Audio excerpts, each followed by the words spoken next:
If not, Howard, you just laid the foundation for a great meeting here. Thank you very much.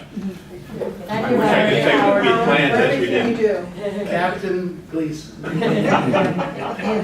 See you later. Thank you. That was not planned. Never can tell what's going to happen here. Diane, I'm going to leave it up to you to introduce each person and let them tell their story. What we're suggesting, and we're not putting any time clock on it, that, you know, in 30 seconds to 60 seconds, who are you, why are you here, and then up to 5 minutes of talking about specifically your experience with communications. In other words, emotionally, what did it feel like when you got, these are things that transplant patients never get to hear. And so they're looking from the donor side, how did it happen for you? What did it mean to you? How about your family as a whole? Okay? And so if we keep that to 5 minutes, there's a good half hour. We have question and answers afterwards. Sometimes the Q&A goes for an hour or more, depending upon how active things are. So, Diane, pick anyone, and I'll... Okay, introduce yourself. Start with yourself. All right, my name's Diane Milborn, and I'm the current chairperson for the Hearts of Gold, which is a donor family support group with the gift of life. And to my left, this is Mary. Mary's a donor mom. This is Pat. She's a donor mom. This is Judy. She's a donor mom. This is Leah. She's a donor wife. And this is Marquita. She's a donor mom. Okay. Oh, and where did? I was going to say we lost her. Oh, There you okay. go. She's on the floor. Yeah. Maya, stand up, hon. There she is. There's a Maya. And she is a donor. She's a donor sister. I'd like to introduce my friend Eileen. She's a donor spouse. All right, I mean, we'll talk after this meeting. Thank you for your gift. Diane, who's going first? Mary, we'll start with you? Okay, All righty. my name's Mary Smith, and in June 2011, my son fell asleep behind the wheel and died as a result of injuries he sustained in a car accident. So we received the call that no parent ever wants to have. 1 month to the day prior, he had graduated from Temple University, so we went from being on cloud 9 to the deepest pit you could imagine, maybe, well, and can't imagine unless you've been in it. Shortly, we had no question in mind about whether we wanted to donate his organs. We knew he was a donor. It was something we had talked about as a family. We were all donors, and he had signed up when he first received his license. So having had that conversation made the decision easy. We were very anxious to hear from anyone, and I immediately started writing letters just so that they wouldn't feel bad about getting a gift that changed their lives at our loss. Can you just tell us what Eric was able to donate? Eric donated heart, kidneys, pancreas. His lungs were used for research, and his liver was also donated. And in addition, we did the corneas, bone, and tissue. So interestingly enough, before he passed away, we had a conversation where he told me he had a feeling that he was going to go places and do great things. And I never imagined that it would be through donation. But the first person to respond to us was a woman, Arlinda, and she had received Eric's left kidney and pancreas. So we received her letter in September of 2011.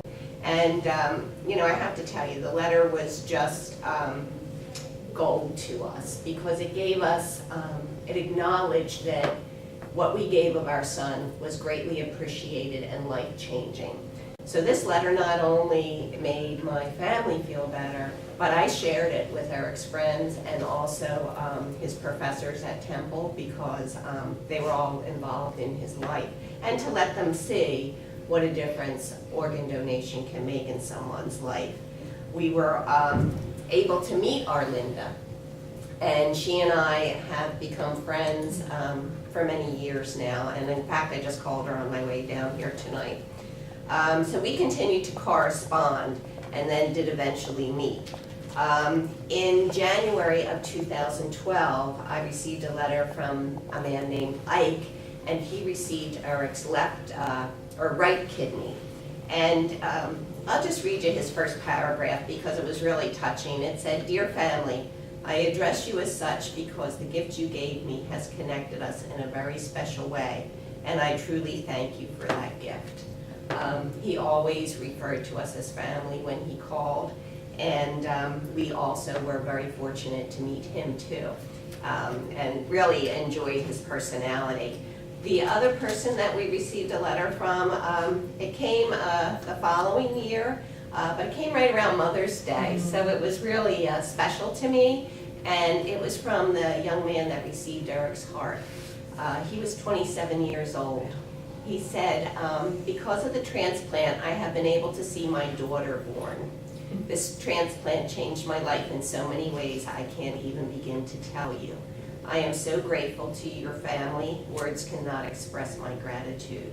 So again, each time we received one of these letters, it was just such a comfort to us to have Eric's gifts acknowledged, to know that they changed lives, and in spite of the sorrow that we lived with each day, not having Eric in our lives, that someone else had someone in their family that they could continue to love and enjoy.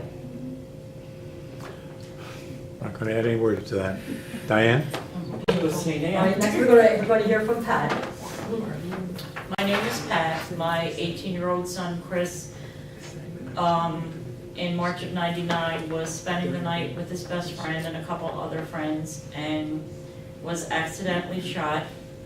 He was on life support for 2 days. Let me backtrack.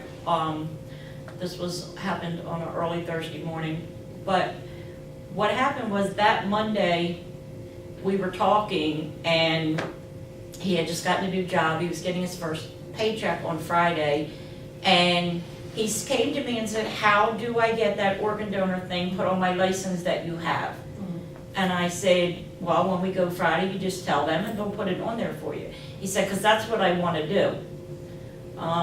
Ironically, his organs were transplanted on that day, the day that we were going to motor vehicle on that Friday.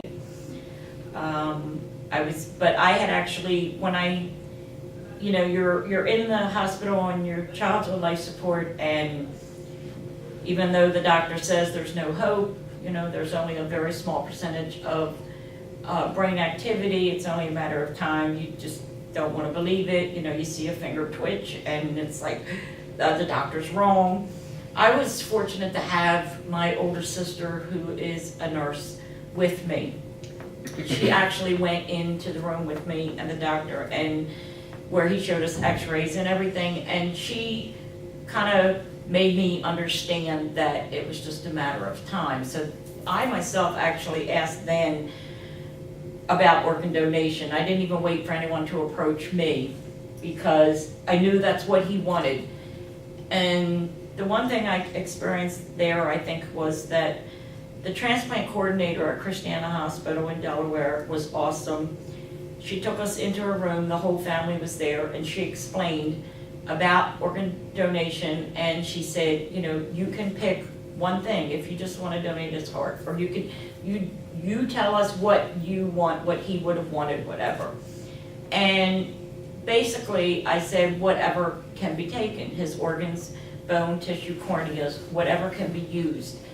Because I wanted something good to come out of this stupid accident that happened. And I remember my son was 16, my youngest, and he said, don't take my brother's eyes. And I was shocked. And the transplant coordinator said, that's fine. We don't have to take your brother's eyes. She was very, very great with this child. And just said, your brother's eyes aren't going to save somebody's life.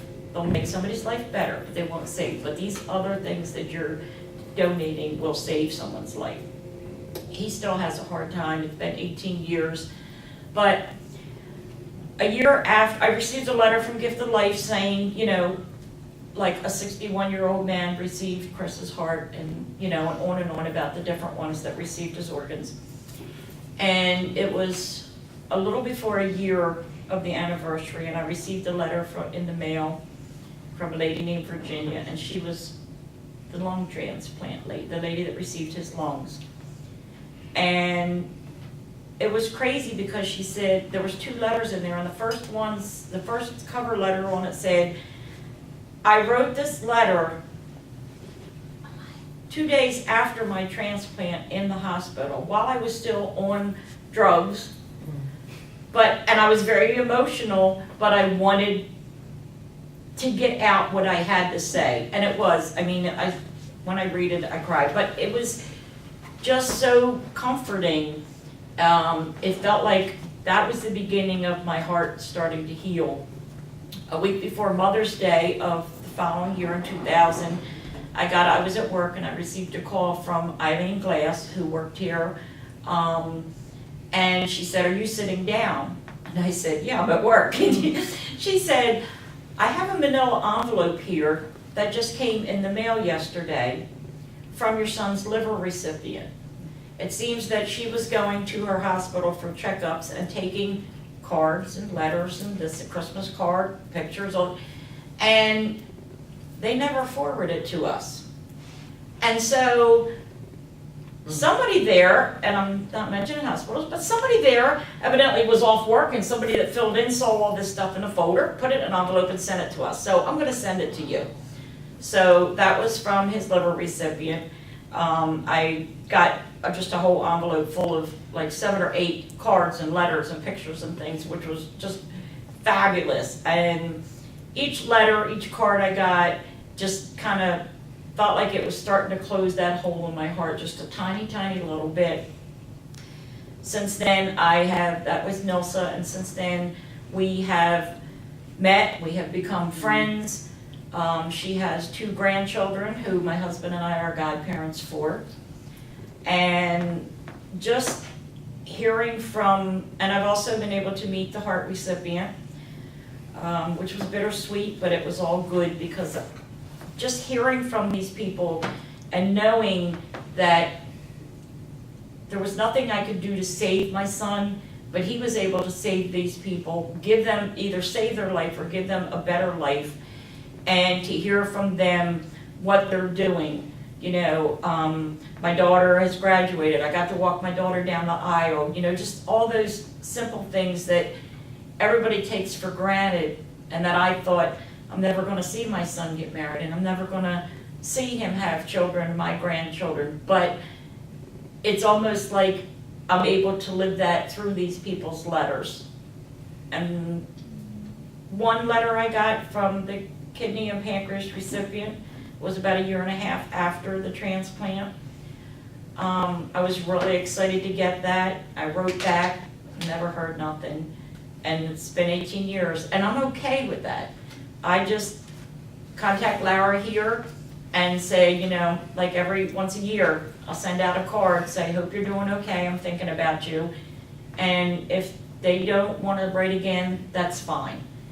So it's just, for a recipient, if you haven't written, you need help, any donor family will help you write your letter, because it is very important as far as I'm concerned. Thank you. Pat? Thanks, Pat. All right, I'll share my story. My name's Diane Milborn, and I'm a donor wife. My husband Ed died 20 years ago. Next month will be 20 years. Now, I have the tissues because I still cry. So, my husband was in a car accident, and he sustained severe head injuries. He was medevac to Lehigh Valley Hospital, and he was on life support for 12 days. So after 12 days, the doctors did all they could. They told us the best we could hope for was to move Ed to a nursing home, hooked up to machines the way nobody ever wants to be. So our family made the decision to remove Ed from life support, and then we met with Scott, the transplant coordinator. Ed and I were married almost 25 years. We talked about a lot of things, but we really didn't talk about dying. Ed was 42 when he died. So that organ donor designation was not on Ed's driver's license, and we didn't have that conversation. But Ed was a great guy, and he was always helping people. So after we talked to Scott, our daughter Tracy, and Ed's parents, and my family, we were all together when we made the decision to donate Ed's organs and tissue.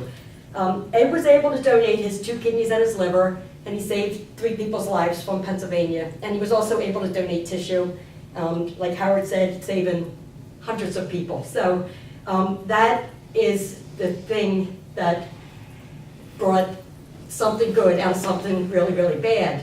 I know, our family knows that Ed just didn't die. We know that he's living on through others, and Ed's still doing what he did, he's still helping people. In the very beginning, like, I didn't want to know anything about Ed's recipients, because I thought if they died, like, that would be another loss that I couldn't handle. So I was, I kept Ed's recipients in my prayers, in my daily prayers, and just hoped for the best. But then, I died in 97, so in January of 99, I did receive my first letter from Beth, Ed's left kidney recipient.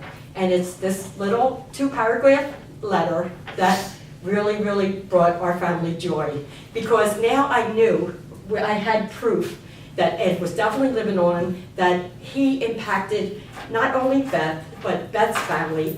Ed died November 19th, and Beth wrote that she went home from the hospital in time to have Thanksgiving with her family. So, like, that just made us so happy that, I know that, like, this is sad, I'm still sad, I still love and miss my husband very much, but that letter, this letter, made us very, very happy. So Beth said she was on dialysis for 6 years, and since she received her gift of life, she was doing great. So that letter just really made us very happy. I can't use another adjective, but happy. So I immediately wrote back to Beth, and then I didn't hear anything. I didn't hear anything back from Beth, but she wrote to me, I wrote to her. And then probably 2 years later, I wrote a little article for the Gift of Life newsletter, and it was a picture of my husband and a story about our daughter Tracy, our grandson Eric. I think it may have had Ed's date of birth and date of death in this little newsletter article and a picture of Ed. Well, I got another letter from Beth, and she said she received that newsletter, and she was reading it, and she was realizing that, she pulled out her letter, my letter from the letter that I wrote to her, and she realized that Tracy was in there and Eric was in there, and she realized she was looking at her donor. She wrote me back, and she said she felt compelled to write back to me because she said she was in her room and she was crying, and her daughter walked in and said, "What's wrong?" And she said, "I think this is my donor. I'm looking at a picture of my donor." So she just said, "I felt compelled to write to you again," and she said, "I think, God works in mysterious ways and wanted me to reach out." So again, I immediately wrote back to Beth, and I told her that, that was probably 5 years after Ed passed. So I said, "We've come a long way in our grief journey, and we're doing better, and I'm so happy that you're still doing well and you're healthy," and I said that makes our family happy. So then we corresponded through the Gift of Life, and we exchanged phone numbers and addresses and email addresses. So I called her. Now this is 15 years ago when we still had answering machines. So I got her answering machine, and I didn't want to hang up, so I left her a message. I said, "My name's Diane Milborn." I said, "You're the recipient of my husband's kidney. If you want to call me back, here's my number." So she called me back. She was crying. I was crying. I said to her, "I'd love to meet you just to give you a hug." She said, "My daughter's graduating from high school. We have a big party planned. As soon as the party's over, I'll call you." But she didn't call me. She never called me. And that was okay. I knew that she was doing well. I knew that, that all this time later, she was still doing well. And it was okay. I went to my first transplant games, and I sent her an email, and I said, "Beth, I'll be going to the games. I'm not sure if you're going or if you know what the transplant games are." And she didn't answer my email. So I understand from those 5 years meeting donor families and donor recipients that, it's a hard letter to write, and it's a hard, there's not many donor families and recipients who meet. So I was okay with not meeting. I was good. I was just grateful for her letters and grateful that we, were able to connect on that level. So that was, a man got Eddie's right kidney and a man got Eddie's liver. And I never heard from the men. So it was the 10-year anniversary of Ed's death, which was 10 years ago. I called Lara and I said, "Can you tell me if the 3 recipients are still alive?" And she said to me, "Do you want to know if they're not?" And I said, "Yeah, I want to know." So she called me back. She said, "They're all still alive." So that made me really happy. I hope I get 10 more, Yes. Yeah, so I mean, I was really, really happy. So I bought 3 birthday cards, and it said, "You're 10. And I mailed one directly to Beth because I had her address, and I mailed the 2 cards to the 2 men to the Gift of Life. and I didn't hear from the two men. And that was okay, I knew they were alive. 10 years later, not just part of Ed, but all of the people that Ed touched through his gift of donation were alive, so I was happy. So then, here's the good part. In April of 2015, 18 years after donation, I received the first letter from the man that got Eddie's left kidney, right kidney.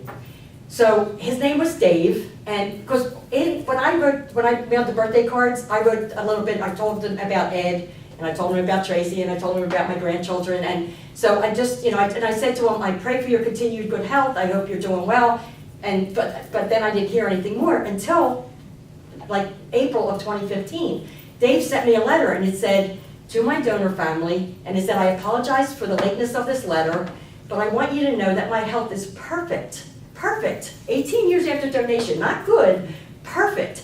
So, I said, well, of course, I'm crying again. I'm like, Trace, look, I'm telling my daughter, look, So then I immediately write back to Dave, and I tell him about Ed, and I tell him about our family, and so then he wrote back again, and he said, I hope to someday meet you and tell you thank you in person. So then I wrote back to him, and last October, Tonight.